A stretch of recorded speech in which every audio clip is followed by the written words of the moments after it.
Now, the multiplication of these helps an individual view how well their life is.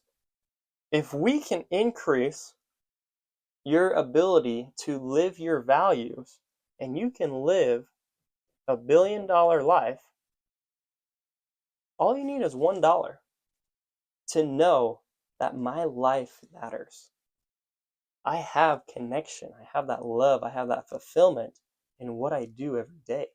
I can serve others, I can be responsible, I can have self-discipline, I can be motivated, I can be with my family. If you can live your values, you can live $1 billion life. Now, what happens is oftentimes when we go against our values, all of a sudden we have that feeling of guilt. And when we get that feeling of guilt, if we can go ahead and we can make the change to going back to living our values, we improved. We got better. And that increases our sense of wanting to live those values even more. When we continue to go against those values, that's where we get to feel shame. And when shame exists, that value diminishes, and so our feeling of love and connection goes down. And so instead of changing to bring that up, oftentimes people will turn to the other source and they'll seek money. All of a sudden now their love and connection is now tied to how much money they make. When they don't have this sense of community, when they don't have this connection of our values and living an honorable life, their desire for money just increases. And when that happens, even if you have $1 billion, but you no longer have your values, you still don't have that love and connection you're seeking. It is all tied to the values that we have.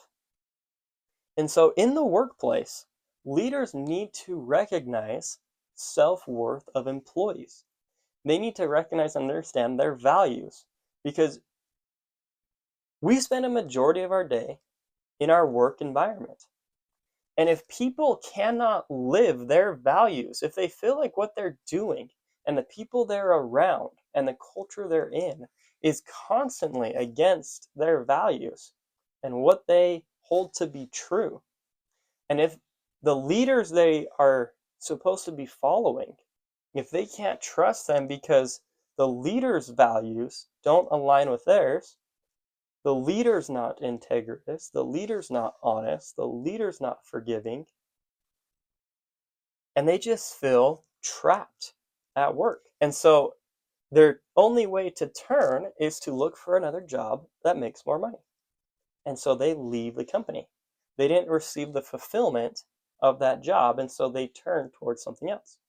And so as a leader, if you can lead through self-worth, if you can lead by helping your employees live their values, and so instead of condemning, helping them change, creating an environment of learning and growing and inspiring your employees to live better lives, they're going to love working for you.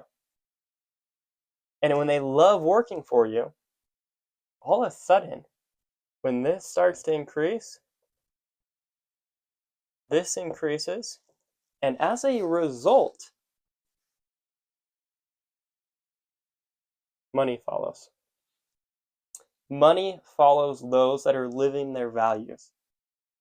The money follows those that already have love and connection. Here's what money does. Money amplifies what we have. In Timothy, we read that the love of money is the root of all evil. Money is not evil, the love of money. When this is our only desire, that's the root of all evil, because values are no longer there. And so as a leader, you need to lead through self-worth. Help your employees change. help them become better. Help them by having an environment where they feel connected, they feel culture, they feel that love that emanates from you. Truly love your employees. You can love and care and show your own values towards them because it creates that connection and that belonging. So that's how you increase self worth. Help individuals live their values, and they will live $1 billion lives.